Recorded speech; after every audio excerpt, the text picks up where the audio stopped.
Hello and welcome to 5 Question Friday. My name is Joe Silva and I'm the Vice President of Sales for Kokua Technologies. Kokua Technologies is a service company that happens to provide technology services. How do we do this?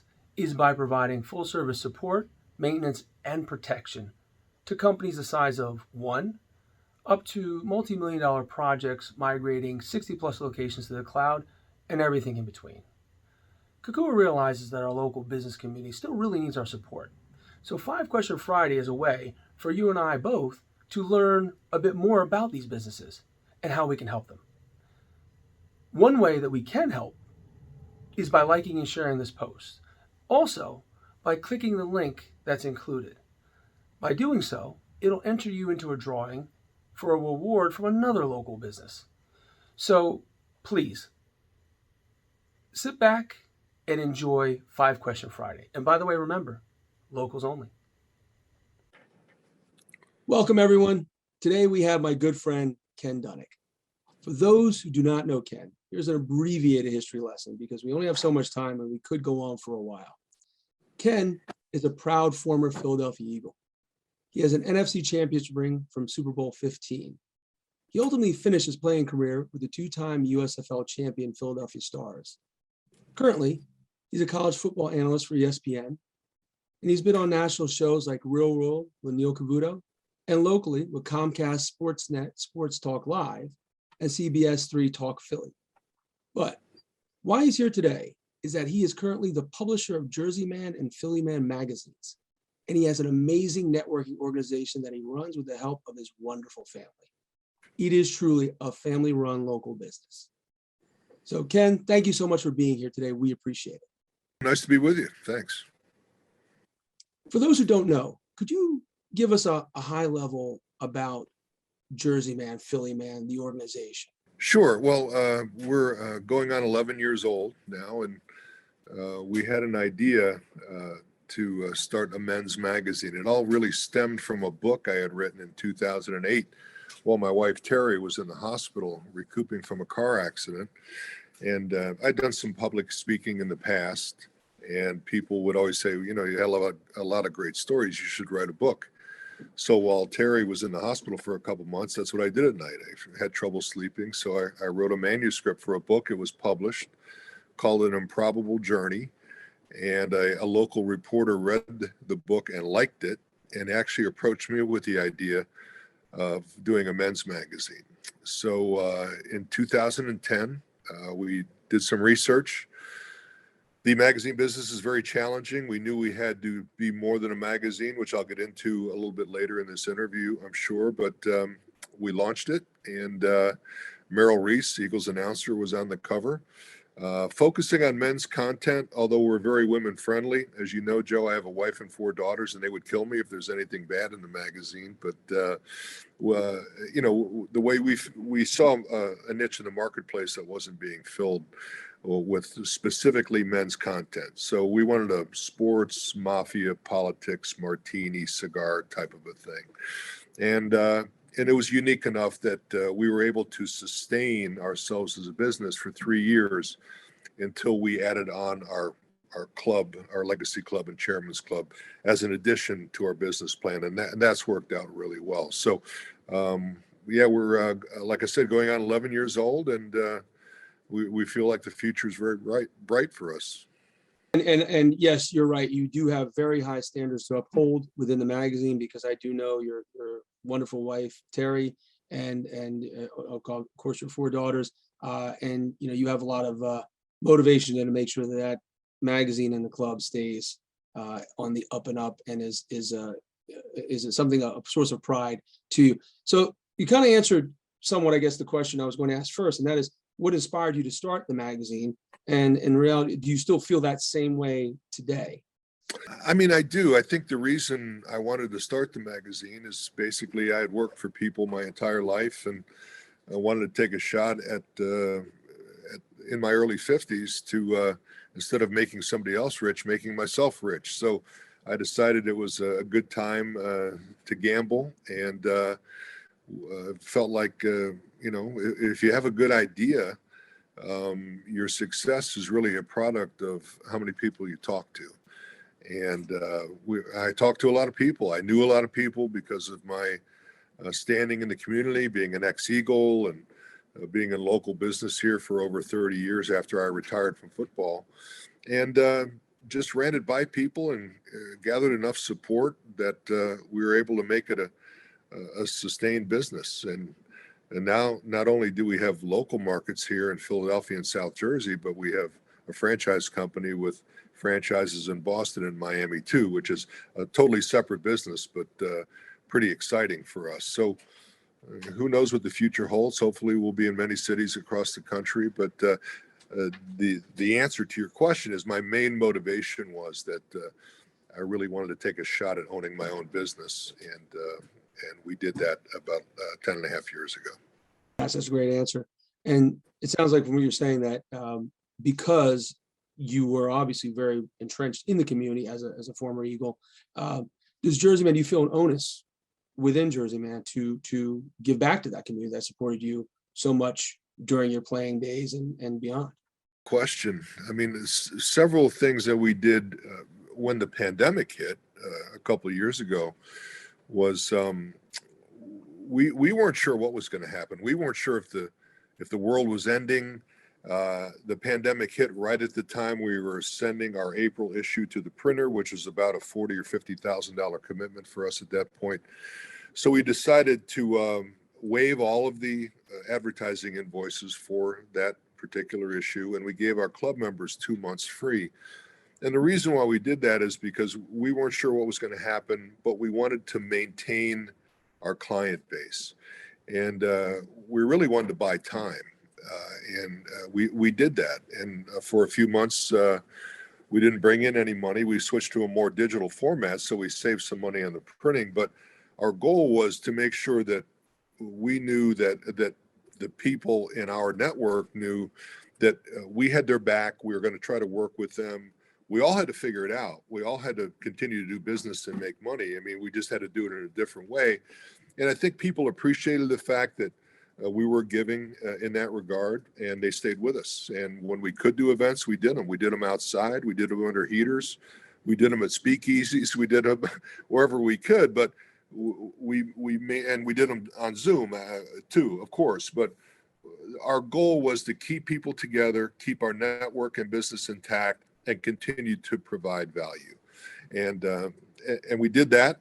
We also give a lot to charity. I think this year we've given over $30,000 to charity. We just had our gala a few weeks ago. We gave almost $15,000 to charity. So we do want to be a part of the community. We have a giving culture and philosophy here, and it seems like people appreciate that. Absolutely do. That is without question. The community is strong, and that's represented by how many people are involved and are staying involved, and of course the amount of members that are signing up, the new members that are coming on board. So no question, you built a very strong community. It was by any means necessary, especially through COVID and the pandemic. I mean, we all had to do those things, and some survived and some did not. And we are trying to help the ones that are still hurting today, but without question, JerseyMan has been able to not only help its members, but then of course the other businesses and organizations around by giving back to the community. So definitely thank you and JerseyMan for that. That's truly a help to all of us. Now, Thanks. there are other organizations around, right, that do networking and they are great. This is just simply really a question of what is the differentiation? What makes JerseyMan? What is unique about JerseyMan? I think number one is that we're a magazine. We're primarily, we started as a men's magazine, and that's our flagship, and it's always going to be our flagship. Again, the content is very women friendly. As a matter of fact, I probably get more emails from women that read the magazine and like it than I do from men, probably because women are a little more thoughtful than men are, and they take the time to write me a nice email. The other thing is 3 years into it, we started these club memberships. And the club was initially a way for non-advertisers to attend these private events that we were having. So many times early on in our business, I would invite people to these small gatherings at that time and try to get them to buy print advertising. And many of them would walk away and say, listen, I love these gatherings. The right people are showing up, but my company just won't do print advertising. Is there any way we could continue to come to these parties? So we didn't want to sell tickets because we wanted it to be a private exclusive event. So we created the Legacy Club, again, which was designed as a way for non-advertisers to attend these private monthly events. And that was an immediate success. We had 100 members within a few months. We are currently over 300 members, and it continues to grow. And from that came the Chairman's Club. And the Chairman's Club is a $2,500 per quarter business specific network. So there's one lawyer, one accountant, one bank, etc. And I take them to dinner 4 times a year at nice restaurants. We have breakfast where the members can do infomercials, so we can go out in the marketplace and refer business to our Chairman's Club. And they get introduced at every event, and they get a full page ad in the magazine and some other perks too. So those 2 clubs have actually sustained us as a business, where you see a lot of magazines going under or very, very thin in their page count. We've maintained pretty much the same magazine, but now we're profitable because we added those club memberships. So I think those 2 things make us a rather unique business. I'm a member of all the chambers. I love them. I think they're great. And many of them are good friends of mine, but we do have a little bit different take on networking. And you would know that, Joe. You've been a member with us from almost the very beginning, and we appreciate that. And absolutely, I've been a member since, oh gosh, almost from the beginning, and haven't looked back. I mean, it's been an organization. It's always been a unique organization. It's same thing as you said. I'm friends with, very friendly with a lot of the other chambers, and everyone has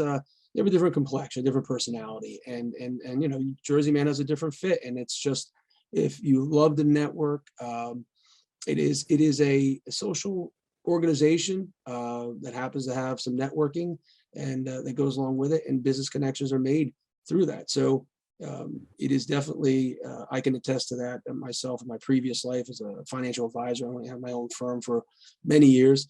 It made sense. And now over in the IT space, you know, with Kokua for technology, again, it makes sense, because the bottom line is, it doesn't matter what type of business you're in or what type of occupation you happen to have, you need to connect with people. And JerseyMan happens to be a wonderful organization that allows you to connect with decision makers and people who are making, cutting their path and making their decisions to do business in Jersey, in Jersey, in Philadelphia, and in this region. But again, of course, you may want to be more involved with Boston man or a Miami man, and then, you know, you guys are going all over the place. So there's going to be probably Alaska Anchorage man soon enough. But it's because the concept makes sense, right? It's about community, it's about networking, it's about the members. And speaking of members, so let me ask this question, because you're not really you know, putting it out there. I'm not seeing anyway, you know, ads in the newspaper saying, hey, join JerseyMan. How do you primarily get your members? Well, it's interesting. You know, our philosophy is not only do we hold these really nice parties, and it's a social atmosphere, people have fun coming, and a lot of people, business owners and pretty high-level professional people that really don't go to very much else in the area, seem to come to our events. And I think it's because, you know, we don't do a long dog and pony show. I grab the microphone for 5 minutes and thank some people, recognize some celebrities, give some pretty cool gifts away, and then the night is yours for there to network. So I really feel like we're unique in that regard, and we bring value. Our staff, you mentioned my wife Terry and my daughters Ashley and Alexandra, who work in the business with me.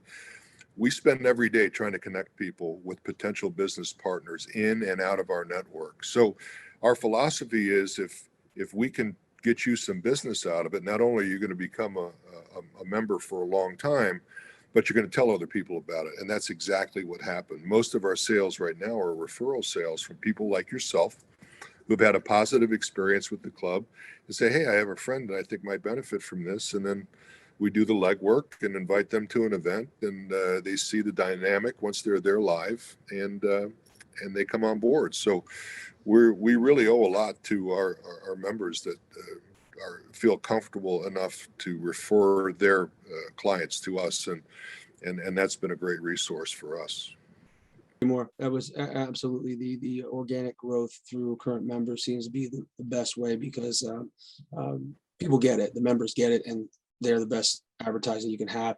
And by the way, and at the end of this, we have one more question, but at the end, we're going to give you can give some information about how people can get in touch with you, because, clearly if someone wants to attend an event, they can come as for one time or two times, or one time, I believe, for free, without being a member, to see certain events, to see what it's about. And I think after that, that really also is a sell once you see the makeup of the room, who is actually involved, and once you're at the end of that night, I mean, most people walk away going, man, that was amazing, that was great. I don't really have that type of experience with some of the meetings I have, or networking meetings or events I have, and it's just truly I don't see anyone walk away from it with a negative attitude. Matter of fact, like I said, they just want to tell everybody, and they're pretty much ready to move forward at that point. It's definitely a unique organization in that you get to have that. And yeah, you keeping it to 5 minutes on your microphone, it doesn't hurt either. So I'm just saying, just to be honest. Again, let me ask you a question, and the last one actually, and we're going to wrap it up. You've been around a lot of people. You've been around a lot of amazing people, and yourself. Obviously, I don't give you enough kudos when in person, because you are a friend, so I can't really do that. But here, in this forum, I will say that you are someone I think a lot of people look up to.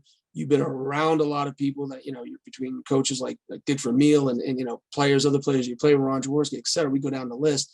You've been around a lot of people. Could you tell me what's the best advice that you've ever heard? Well, I can tell you from a mentor standpoint, being around Dick Vermeil and his work ethic taught me really what hard work was. And this is a guy who slept in his office for maybe an hour or two every night, and then he lived and breathed Eagles football, and he really showed me what it was to be fully committed to making something successful. So I give him credit for that, and I've maintained a relationship with him for over 40 years. I drink a lot of his wine now, so he likes me very much, and I value that relationship. But also another guy I played for was Jim Mora. Jim Mora was the coach of the Stars, and that was an incredibly successful team. I actually probably had more fun playing for the Stars than I did for the Eagles. But he said something that rang true, and I've tried to live by it every day. And he said, every day you either get better or you get worse. You don't stay the same.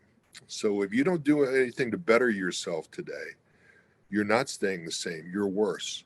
So what you want to do is incrementally 1% a day, do better, be a better professional, be more diligent.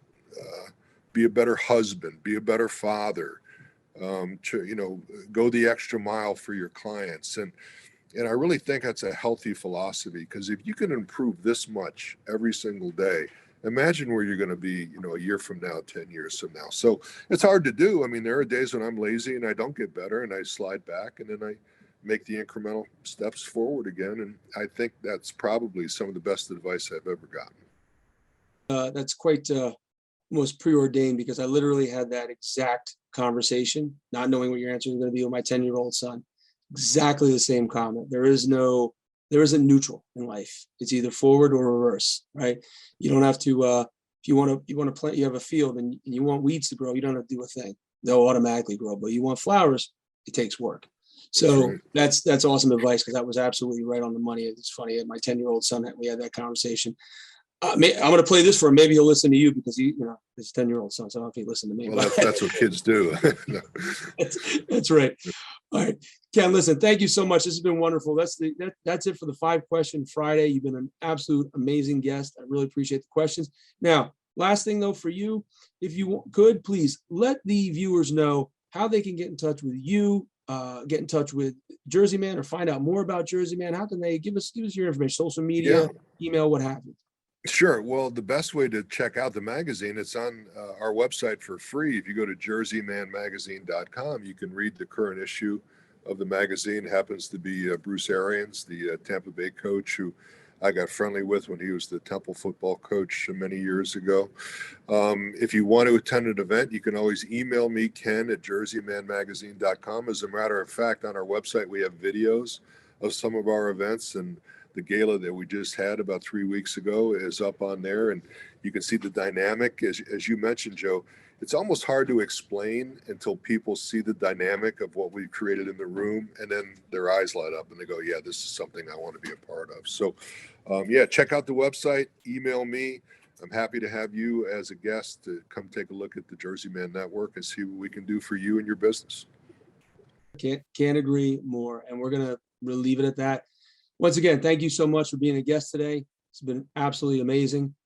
Everyone, like I said, check Ken out, check out the organization. You will not be disappointed. And so once again, remember, it's a local organization, family run. So remember, folks, locals only. Thank you very much. Have a great day.